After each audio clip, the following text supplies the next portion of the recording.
एक ऋषि था, उसको अपने भविष्य के जन्म का पता चला कि अगले जन्म में मैं उसको अपने ही देव दृष्टि खुल गए कि अगले जन्म में इसी नगर में एक व्यक्ति के घर जो सूर है, सूरी है, उस सूरी के घर के पेट गर्भ से मेरा जन्म होगा और उस सूरी के माथे पर गांठ है अच्छी मोटी, और उसके ही गर्भ से मेरी मृत्यु के बाद उसके गर्भ से जन्म होगा और मेरे सिर के ऊपर एक बहुत काला सा मोटा एक अलग से निशान होगा। तो उसने अपने बच्चों से कहा, बेटा मेरी मृत्यु होगी, मृत्यु के बाद मैं उस व्यक्ति के घर जो सूरी है ऐसे उसकी गांठ है और मैं उसके घर जन्म लूंगा। एक काम करिए तुम, उसने मोल लेके उस बच्चे को मोल ले लेना और मुझे मार देना, उसको मार देना, मेरी मोक्ष हो जाएगा, वो सूअर का जो जीवन है मेरा खत्म हो जाएगा, बहुत बुरा होगा। तो वो कहने लगे, पिताजी जैसे आप कहोगे हम वैसा कर देंगे। उन्होंने बार बार कहा, बेटा देख के तुम लालच कर जाओ, यह मेरी अंतिम प्रार्थना अवश्य करना।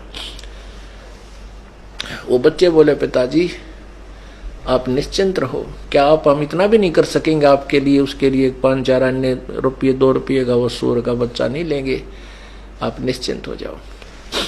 वो कुछ ऐसे हफ्ते 10 दिन पाछो बूढ़ा मर गया ऋषि जी, और वो ताक में रहे उस सूरी के ब्याने की।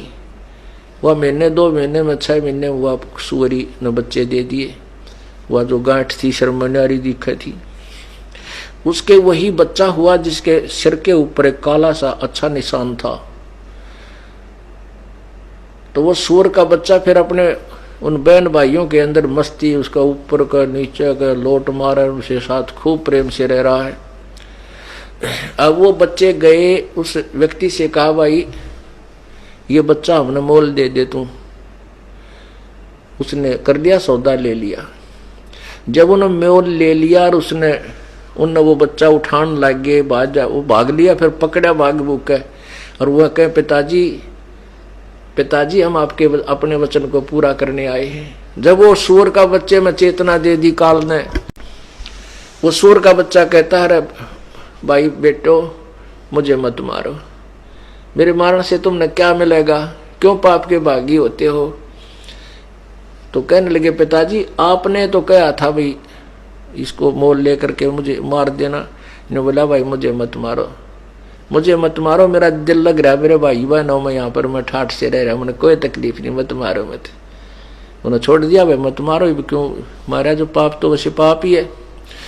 तो ये समस्या इस काल की है। जब एक सुअरी के बच्चे के जन्म में वहां उस अपने परिवार में इतना व्यस्त हो गया, इतना खुशी मना रहा है, और स्वर्ग में जाए पास देवता कदे भी इस बात को हृदय से नहीं कहेंगे, ऊपर से कह भी दें भाई मानुष जन्म इनका हो गया, तो हम जो है ना वो भक्तिया नहीं करें, मोक्षशाली करेंगे, तत्वदर्शी संत ढूंढेंगे, यान दे फिर अंडी पाक जाए, अपनी अपनी डफली अपने अपने राह, क्यों काल की बहुत भयंकर मार है।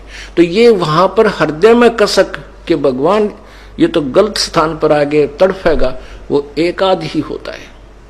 कहते हैं उसकी वो जो मेरी प्यारी आत्मा ऐसे वहां तड़फ करेगा, उसके पास पहुंच जाऊंगा, उसको शरीर को ऑफ कर दूंगा वहीं से, देव वाले शरीर को, और उसको ले आऊंगा वहां से, फिर मनुष्य शरीर दे दूंगा। अब देखो वो परमात्मा तो हमारे लिए इतने खाड़े भरन लाग रहा, और हम कति बालक की तरह उसकी तरफ परवाह नहीं कर रहे। तो पुण्यात्माओं ये बातें कहन सुन की नहीं, ये कर पाड़न की है। ये सुनकर आनंदित होने तक सीमित नहीं रखना, इनके ऊपर स्टेप बाय स्टेप आपने कदम रखने हैं। शिव मंडल ब्रह्मापुरी चाहे विष्णु लोक में हो, अमरे गुण भूले नहीं तो आन छुटाऊं तो कहते मैं तेरी वहां से भी पीछा छुटवा दूंगा और फिर तुझे मानुष शरीर दे दूंगा। लेकिन मानुष शरीर पाके फिर वही बकवादा बढ़ जावा हम। तो इससे क्या है, जैसे आपने संत परमात्मा की वाणी सुनी कि चलते मार्ग जोगिर तासर नाही दोष, कह कबीर बैठा रहे उसको करने कोश। अब जैसे परमात्मा ऑप्शन दे रहे हैं कि जो कतिये नहीं लगा इस मार्ग पर अभी तक, बिल्कुल स्टार्ट नहीं करी जिसने भक्ति या सत्य भक्ति, वो तो बिल्कुल अभी तक सारा काम उसका शेष है, सारा सफर शेष है। और जो चलते मार्ग गिर गया वो कुछ तो सफर तय कर चुका है, यदि आगे बर्बाद ना करेगा तो।